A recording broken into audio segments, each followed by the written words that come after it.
자, 그러면 오장 주도 섹터 두 번째 섹터로 넘어가 보겠습니다. 두 번째 섹터는요, 유통업입니다. 이 유통업주들이 이번에 상승이 좀 나와주는 게요, 홈플러스에 관한 반사 이익 때문이었는데요. 위기의 홈플러스, 그 유통업계 지각 변동 속의 승자를 우리가 찾아서 전략을 세워보면 좋겠습니다. 본부장님, 이런 이야기가 들리더라고요.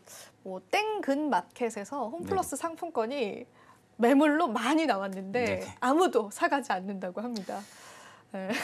사실 지금 상황에서 그걸 사가는 사람이 조금, 없는 게 정상이죠. 그렇죠. 네, 네. 그러면 결국에 지금 전반적으로 대부분 지금 업체들 보니까 홈플러스 사용권을 사용 중단을 시키고 있는 상황인데, 네, 맞아요. 결국 이제 여기서 이제 수혜를 받을 수가 있는 게 저는 두 가지로 좀 나눠진다고 봐요. 온라인 쪽 따로, 그리고 오프라인 쪽 따로가 되지 않을까 보고 있거든요. 그러니까 지금 단순하게 보면 이마트나 롯데쇼핑 쪽에 대한 부분들의 반사 수혜가 유력한 건 사실입니다. 그럼 이 안에서도 일단 온라인 쪽에 대한 수급이 또 일부 빠질 가능성이 있고요. 오프라인 쪽에 대한 부분은 당연히 이마트나 롯데쇼핑 쪽에 대한 부분들의 자금 유입이 좀 될 가능성이 높다고 보고 있는 상황인데, 일단 이제 여기서 가장 중요한 부분들은 기업 회생 절차가 홈플러스가 들어갔음에도 불구하고 정상적인 영업은 진행을 한다라는 거죠. 일단 정상적인 영업은 진행을 하겠지만 일단 지금 신용 등급이 좀 하향이 좀 많이 된 상황이잖아요. 그러다 보니까 일부 자금 조달에 대한 부분들의 가능성이 좀 많이 희박해져 있는 상황이에요. 그러면 여기서 기업회생 절차가 들어가긴 했지만 정상적인 영업을 진행을 한다 해도 그 영업이익에 대한 부분들의 흑자를 내기는 너무 어렵다라는 거죠.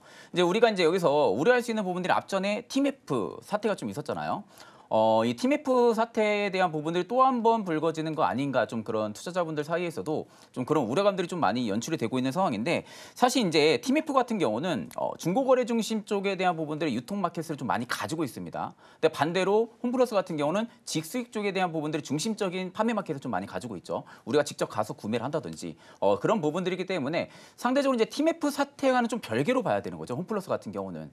그래서 일단은 뭐 TMF에 대한 부분들로 우려감으로 유통 쪽이 전반적으로 약세 흐름들이 계속 좀 연출이 될 거다라고 보기에는 너무 좀 시기상조이지 않을까라고 보고 있는데, 저는 일단 이 타격은 홈플러스가 분명히 받을 거라고 봅니다. 이게 결국 정상적인 영업을 진행을 한다라고 하지만 사실 홈플러스를 이용하는 그 고객 수도 좀 줄어들 거라고 봐요. 저는 기업회생이 들어가면서 그러면 결국 고객 수도 줄어드는 상황에서 영업에 대한 부분들의 마진 효과를 보기에는 너무나도 어려운 게 사실일 수밖에 없는 상황이고요. 그렇다 하게 되면 이제 결국엔 홈플러스 입장에서 지금 재고 확보나 뭐 정상 영업을 유지하기 위해서는 비용을 계속 좀 높여 나가야 됩니다. 비용을 높여 나가야 되는데 지금 반대로 자금 조달까지도 어려운 상황이다 보니까 이게 순환매가 안 돌 가능성이 높다라는 거죠. 순환매가 돌지 못한다 하게 되면은 뭐 정상적인 영업에 대한 부분들 타격도 분명히 있을 수밖에 없고요. 그럼 반대로 이제 이마트나 롯데쇼핑 같이 이런 굵직한 기업들 같은 경우가 당연히 반사세를 좀 크게 받을 수밖에 없는 상황입니다.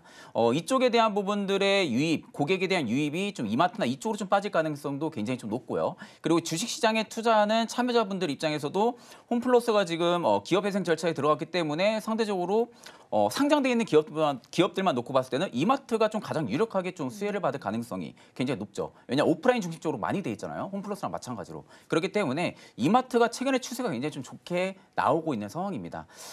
다만 이제 이 기업회생 절차에 대한 악재라기보다 어떻게 보면 좀 재료에 대한 부분들이 계속 주가 상승 트리거 역할을 해주기는 어렵다라는 거죠. 어느 정도 일부 고가를 좀 마감을 치고 나서 또다시 이제 차익 매물이 나올 가능성이 높다라는 거. 왜냐하면 아직 전반적으로 유통 쪽에 대한 부분들의 업황 자체가 돌아선 건 아닙니다.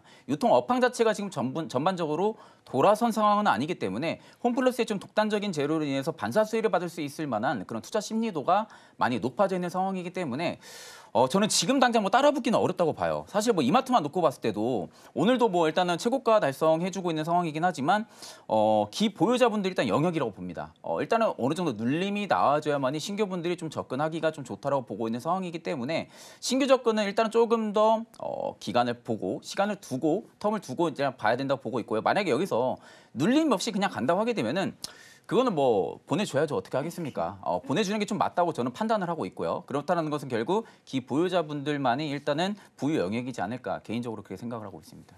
네, 이 유통 관련주들이 시장에 상승이 좀 나와주고 있는데요. 우리가 전략적인 관점에서 어떻게 접근을 해봐야 할지 좀 이야기를 나눠봤습니다. 제가 한 가지만 더 여쭤보고 싶은 건요.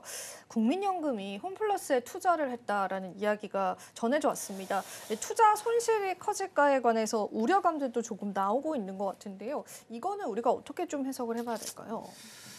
일단 이제 국민연금 그냥 딱 그건 것 같아요. 일단 기업회생 절차 들어갔는데 이걸 쉽게 파산시키기는 어렵지 않을까. 왜냐면 좀 홈플러스가 저 어릴 때도 굉장히 유명했고요. 맞아요. 자주 갔었습니다. 그리고 그러니까 이제 그 정도로 인지도 브랜드에 대한 인지도도 많이 높여져 있고 소비자들한테도 홈플러스 하면 모르는 분들이 없을 정도 그렇게 많이 파장이 돼 있는 상황인데 기업회생 절차가 들어갔다라는 것은 기업 입장에서도 어떻게 해서든 지금 파산이 아니라 살리려고 하는 그런 절차가 지금 들어간 상황이고 그럼 이제 국가 차원에서도 일단은 도와줄 가능성이 높다고는 보고 있습니다. 아마 그쪽에 대한 부분들이 국민연금이 베팅이 들어간 부분들이 아닐까 싶은데 이게 이제 결국 양날의 칼인 거죠. 결국 이제 여기서 우리가 원하던 대로 좀 긍정적인 모션들로 이어나간다 하게 되면은 국민연금도 당연히 뭐 긍정적인 스탠스적으로 나아갈 가능성이 높겠지만 여전히 불확실성 혹은 이제 우려감에 대한 부분들은 여전히 남아 있는 상황이다 보니까 이게 결국은 국민연금 쪽에 타격도 있을 수밖에 없다라는 거죠.